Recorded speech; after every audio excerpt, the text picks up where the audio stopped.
Alright, hello everyone. Today I'm going to be showing you how you can use the new reaction listener node in DVS version 1.0, and I'm going to be showing you how you can make a role reaction system using this new node. So I'm over on my test server in Discord, and you can see these are all the roles.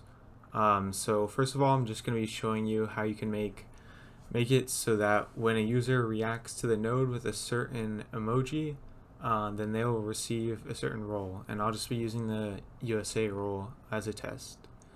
So come over to DVS, I'll go to the commands page. So I already have a new command set up here. I just called it react. First thing we need to do is send a message, and this is what the people are going to be actually reacting to. So I'll call that reaction menu, and then I'll just do an embed. So I can move that down, I'll connect it to the command, and then if I open this up, this is using the new variable system in 1.0, so I'm going to click insert variable, come to the command channel, and then we want the ID of the command channel. Okay, then I'll set a color. For the title, I'll just say test reaction collector.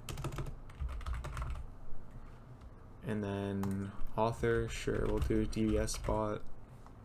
And then I'll just fill out the description. This should collect reactions. And then we can see a preview of that embed on the right. That's what it should look like in the server. And then down here at the bottom, we want to make sure that we save this message to a variable. So I'll just call it reaction menu. And the reason we want to save it is so that we can reference it later in the reaction collector node. So I'll save that. The next thing we can do is add another response. This time we're in the reaction response category, and then the only option in that category is add reaction listener. So I'll just call this one listener. Doesn't matter what you call the nodes, it's just for your own organization. And I'll connect that to the menu that we just created. So when I open this up, you can see there's quite a lot of options here. So the first thing we need to do is select the message that we want to listen for reactions on. So in our case, we just set up that embed, and that's where we want people to be adding their reactions. So we can go ahead and find that. Since I saved that to a temp variable, it's in this your variables section, and you can see temp variables reaction menu since we named it reaction menu. So if I click that and I just insert the ID, that's all we need to do there. So the next field is the listen duration. So this is how long DVS is actually going to, or the bot rather, is going to be listening for reactions. So if we set this to 60 seconds, for example, the bot will listen for 60 seconds, and then after that 60 seconds or 1 minute has completed, it will no longer be listening, so any reactions that are added will not fire the subsequent response nodes. So since we're just testing, I'll do 600 seconds. And then the next two fields are for storing the emoji that the user reacted with, and then the user that actually reacted into variables. So I'll call this reaction emoji, and then I'll call the user reaction user. And I'll explain those more in a bit. We can reference those in a message later on. And then this checkbox is basically saying, do you want the bot to add the emojis that we're about to specify automatically? In our case, we do, because then there's no guessing for the user what emojis they should or shouldn't be reacting with.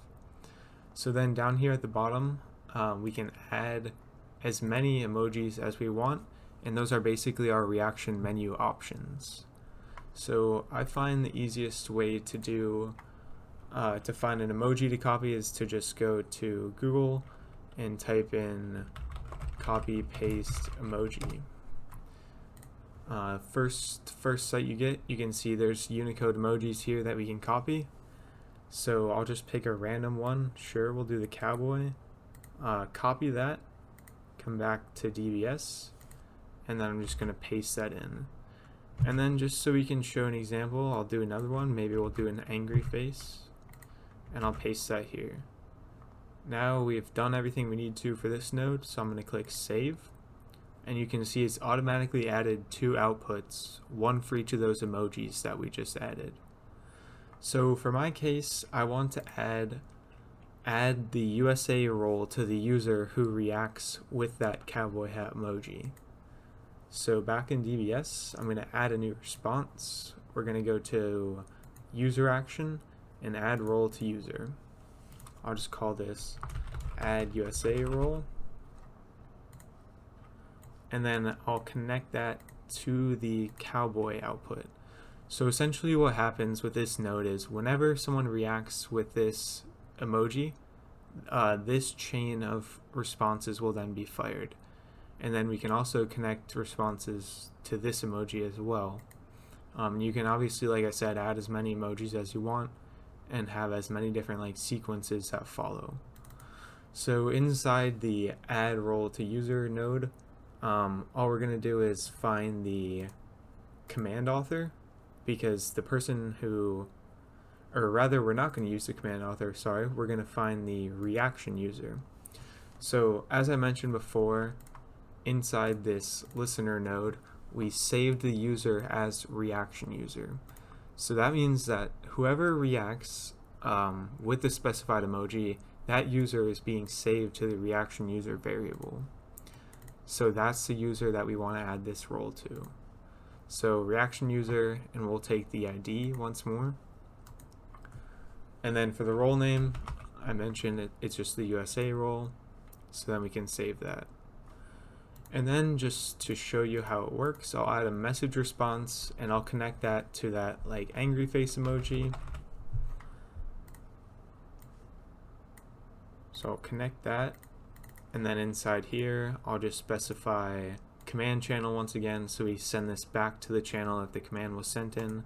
Select ID, since this field wants either the name or the ID of the channel. And then for the response message text, I'll just say you must be angry. And then I can also show you how this other variable we added works. So we saved the reaction emoji variable in the listener node. So what that is that's actually the emoji itself that the user reacted with. So how this is going to work is it's going to say you must be angry, and then it's going to show the emoji that they reacted with, which in this case is that angry face. So I'll just click save. Let me make sure I've got that correct. Yep. So this should be all we need to do to set up a reaction menu where this emoji is going to add the USA role, and this emoji is just going to send a message that says you must be angry. I'll make sure it's saved, and then I'll come and I'll start the bot. So back in the Discord server, you can see right now the only roles I have are owner and test. So first I'm just going to use that react command to show the menu, and you can see since we specified yes, we do want the bot to automatically react, it added those 2 emojis that we specified. Now if I click the cowboy emoji, I should automatically be given the USA role, so I'll do that. And then yep, you can see I now have the USA role. I did not have that previously. And then just for the purposes of showing you how multiple outputs works, I'll click this other emoji, and you can see we get you must be angry with the emoji that we chose, the rage emoji. So obviously this isn't all you can do with this node type. You can add as many emojis as you want, and then you can chain any response types you want. So you can do some sort of reaction role menu. You can make some sort of poll if you wanted to. You can make games with this. Really, the options are endless. So I think this is a pretty nice update for 1.0. Let me know if you have any questions, and you can also always join our Discord server for any support questions that you might have.